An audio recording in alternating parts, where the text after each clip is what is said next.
Hey, it's me, MLB. Here is Pull Chapter 20. This one is titled Search Party. Uraraka, Tsuyu, split up and search for her. I trust you both will be able to handle yourselves if she's been held by unsavory people, Yaoyorozu said confidently.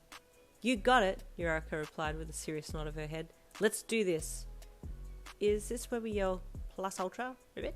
Tsuyu asked with a cute head tilt and smile, pressing her fingertip to her cheek. You bet it is, Uraraka bubbled with an excited fist pump. Let's get our teacher back. Back inside the cabin, you sat there with a deep scowl on your face, still salty about why Aizawa had done this, and if he was serious about failing your students.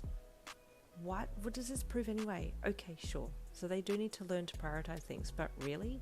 You scowled to yourself. Maybe I should kidnap him next time, see how he likes it. You tried to undo his ties to rest your arms, but he had well and truly wound you up, and you pouted. But the pout faded very quickly when you remembered back to him caressing your bottom lip with his thumb. That was super sexy, not gonna lie, you thought, imagining what it would be like to kiss him. Your thoughts were rudely interrupted, though, by the sound of the cabin door opening, and in walked Aizawa, completely unfazed by your sudden painted-on angry scowl. Back so soon? You asked sarcastically. What are you going to do? Move me to another location? I brought you water, he said in a flat tone. Oh, you said, softly, backing down from the sarcastic attack mode immediately after he'd shown a bit of humility. He strolled over and crouched down in front of you, looking you over with those tired eyes of his. Open your mouth, he commanded in a low voice. Why? You bit back suspiciously. So I can give you a drink. Why else? He asked bluntly. Why can't you untie me and I can hold the bottle myself? You asked him. Because I don't trust you, he replied frankly. You'll try and escape. Now open your mouth. You slowly parted your lips as he unscrewed the lid of the bottle, then held it to your mouth, placing one finger under your chin. Tilt your head up, he uttered, his raspy voice making the tingling sensation between your thighs pulsate. You did as he directed, and he held the bottle gently to your lips as you drank, trying not to tip it so much that it would spill out the side of your mouth, but unfortunately a small slither slid from the corner of your lips and down your cheek to your chin. Sorry, you grunted, once he'd pulled the bottle from your lips. I just gotta... You tried to bend your head to your shoulder to wipe the side of your mouth, but you couldn't reach, so Aizawa reached forward with his hand and wiped it for you, maintaining a strong eye contact as he caressed your cheek. Thanks, you mumbled before looking away. They'll be here soon, Aizawa said. Your girls will no doubt be in rescue mode. Well, that's good, isn't it? You asked as he stood up and turned back to the door. Yes, you've become a very beloved teacher in a very short space of time, he said.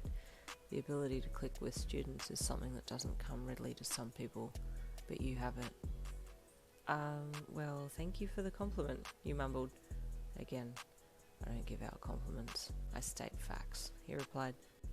Another fact that I would like to state is that you are a beautiful person, inside and out.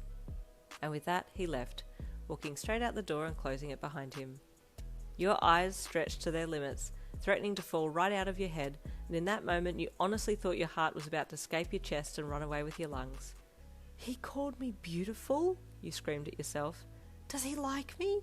What do I do with this information? Why did he have to say that with me being tied up? Koda! Ida shouted as he spotted the animal quirk wielder crouching behind a rock.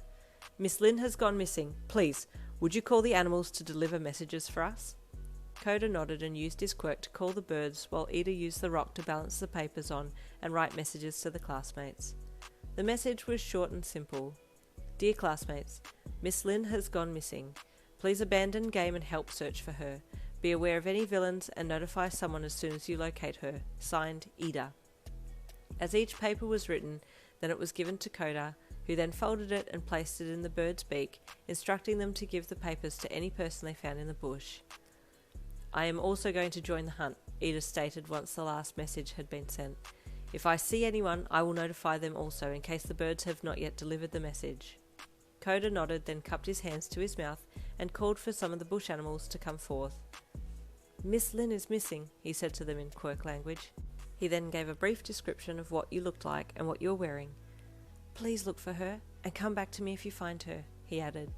The animals turned and ran off into the bush, scattering in all different directions as Koda sat back down again, waiting for them to return with news that they had found you. Off in the bush somewhere, Kaminari was chilling with his back up against a tree when he saw a deer trot past. The deer saw him and stopped, staring him up and down before looking away and trotting on. Kaminari cocked his head curiously. Did that deer just check me out? That was weird, he thought, scrunching his face with confusion before resting his head back against the tree trunk again. Next minute, a bird flapped down and landed on his shoe, making him jump with fright and causing the bird to drop the paper that it had in its mouth. Kaminari watched as the startled bird took off, and then he leaned forward and picked up the paper and opened it, reading the message inside. "Missing?" he said with surprise once he had finished reading the letter. "Okay, well..." Rustling in the bush to his right caught his attention, and he stood up just as Todoroki walked into view. "Kaminari, did you get the letter from a bird?" "Yeah, I did," he replied. "Weird, but cool.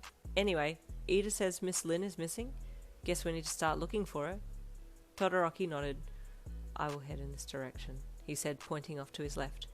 "And you go this direction," he added, pointing ahead for Kaminari to see. "Yeah, okay," Kaminari said with a shrug. "Good luck." "And to you," Todoroki replied. And there ends Chapter 20. Stay tuned for Chapter 21.